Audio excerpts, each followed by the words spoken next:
The story begins with a famous young boxer named Young. At just 16 years old, he had already become very popular in his city due to his exceptional skills. One night, after winning a match, Young was eager to return home because his mother and sister were waiting for him. However, as soon as he reached home, he was met with a horrifying sight: the dead bodies of his mother and sister lying there. Suddenly, a man attacked him from behind, but since Young was a trained boxer, he defended himself easily and ended up killing the attacker. 2 years later, a group of boys in a school were discussing Young's story. They mentioned that the people who attacked his family were thieves, but despite this, Young had killed them all using his boxing skill. This led to him being accused of murder and sent to jail. In that same class was a boy named Sobin, who had recently transferred to the school. Sobin had been severely bullied in his previous school, which was why he changed school. Slowly, he started to like his new school, but then their teacher introduced a new student to the class, Tony. Tony was also a boxer and, coincidentally, the same boy who had bullied Sobin in his previous school. The moment Sobin saw Tony, he was terrified. As soon as the teacher left the class, Tony began asserting his dominance by beating up a few students for no reason. Then, he turned his attention to Sobin. Sobin, paralyzed by fear, couldn't say anything, so one of his friends stepped in to protect him. But Tony shoved the friend aside and raised his hand to slap her. That's when Sobin, for the first time in his life, mustered the courage to stop Tony. However, Sobin's newfound bravery only enraged Tony further, and he decided to teach Sobin a lesson. Sobin, desperate to defend himself, picked up a pen, but Tony wasn't intimidated. In fact, Tony mocked him, repeatedly shouting, "Hit me! Come on! Hit me, you weakling!" Feeling trapped, Sobin, without thinking, stabbed the pen into Tony's eye. This incident led to Sobin being charged with attempted murder. However, in court, Sobin couldn't say anything in his defense against Tony, resulting in him being sentenced to 2 years in prison. On the bus to the prison, fate had Sobin seated next to none other than Young. Upon arrival, all prisoners were assigned to different cells. Sobin was placed in a cell with Min, a thief. There, another inmate shared some of the secrets of the prison. The prison was ruled by 3 big names: June, Ak, and Han. Among them, June was a good man who tried to stop Ak and Han from harassing other prisoners. However, Ak and Han recently framed June, causing the authorities to isolate him in a separate room. Since then, Ak and Han had been making life miserable for everyone. Despite this, the most feared prisoner in the facility was still Young, though he never fought without a reason. The next day, Sobin and Min were quietly observing a football match between Ak and Han's teams. During the game, 2 players got injured, so Han called Sobin and Min to join the game. Both reluctantly agreed, but since Sobin wasn't good at football, Han's team started losing. Han, unwilling to take responsibility for the loss, closed his eyes and blindly kicked the ball, which accidentally hit Ak between his legs. In excruciating pain, Ak fell to the ground. Furious, Ak's men dragged Sobin toward their cell. Sobin was petrified, his mind flashing back to the tortures he endured at his previous school. He started begging for mercy, but Ak's men were unmoved. Just then, they noticed Young passing by. The sight of him immediately changed their behavior, and they pretended to be friendly with Sobin. Realizing that everyone in the prison feared Young, Sobin ran toward him for protection. Although Young usually stayed out of trouble, seeing Sobin's desperate plea moved him to help. When Ak's men tried to intervene, Young knocked one of them down with a single punch.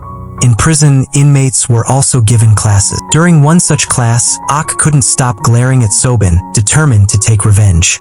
After class, a guard took Sobin to meet someone. To his shock, it was Tony, the same boy whose eye he had injured. Tony's life had taken a downward spiral. He had been expelled from school, lost his eye, and now lived on the streets. Tony blamed all of it on Sobin and was intent on killing him. Hearing this, Sobin, as usual, began begging for his life, but Tony remained unfazed. During one of the classes, Sobin noticed Young training in the yard. Watching him, Sobin realized that he had 2 years left before his release, and if he could learn boxing, he might be able to protect himself. He immediately approached Young, asking him to become his trainer. At first, Young refused, suspecting that Sobin might misuse his skill. But when Sobin shared the details of his past, Young believed that Sobin would never walk the wrong path. He decided to help Sobin, but only after he passed a test, running 100 laps around the prison ground in 40 minutes. For Sobin, this training meant everything. He started running without hesitation, his mind consumed by the memories of all the abuse he had endured. Determined Determined to change his fate, he pushed himself to the limit, ready to collapse but unwilling to stop. In the final few rounds of his test, Sobin was completely exhausted. Seeing this, Young told him to stop, but Sobin was determined to pass the test and didn't stop until he completed all 100 laps. By the time he finished, he was so tired that he was about to collapse to the ground, but Young caught him just in time. Seeing his condition,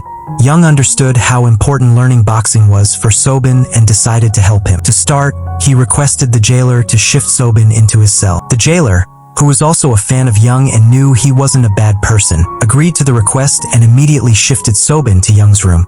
The next day, Young began training Sobin. However, seeing Sobin's weak physical condition, Young realized it would take a lot of effort to train him.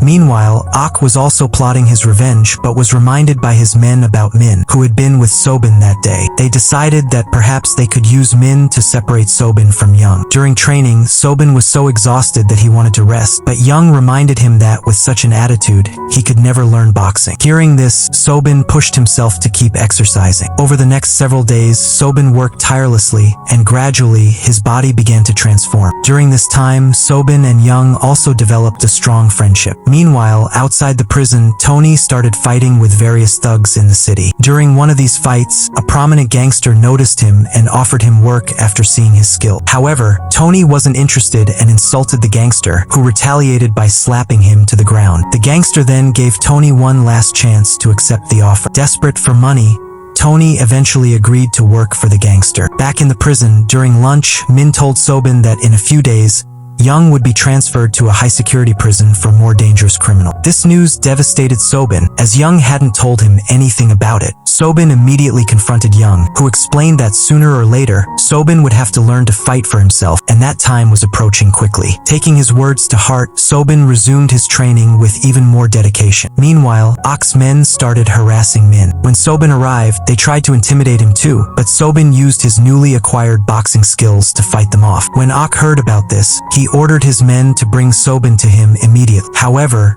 the men were now so scared of Sobin that they instead went to him for help. Realizing this, Sobin decided to confront Ak on his own. When Sobin met Ak, the first thing he did was apologize for his mistakes, but Ak was unmoved and immediately attacked him. However, Sobin was no longer the same person. He fought back, but Ak was still stronger and managed to knock Sobin to the ground with all his might. Everyone thought the fight was over, but suddenly Sobin got back up. This time, he fought Ak ferociously and didn't stop until Young intervened and stopped him. Afterward, Sobin and Young quietly left the scene. Outside the prison, Tony's reputation was growing rapidly. He was becoming more dangerous by the day. Back in the prison, during his final training session with Young, Sobin almost landed a punch on Young's face. With that session, their time together ended, as Young was to be transferred to another prison that day. Before leaving, Young advised Sobin to keep working hard. Shortly after Young left, June, the good inmate, was also released from prison. This meant that no one in the prison was left to bother anyone. However, Han challenged Sobin to a fight with the condition that if Sobin won, Han would stop harassing anyone in the prison. They decided to hold the fight 5 days later. Meanwhile, Tony visited Sobin again because rumors of Sobin's training had spread even outside the prison. However, Tony was not intimidated. Instead,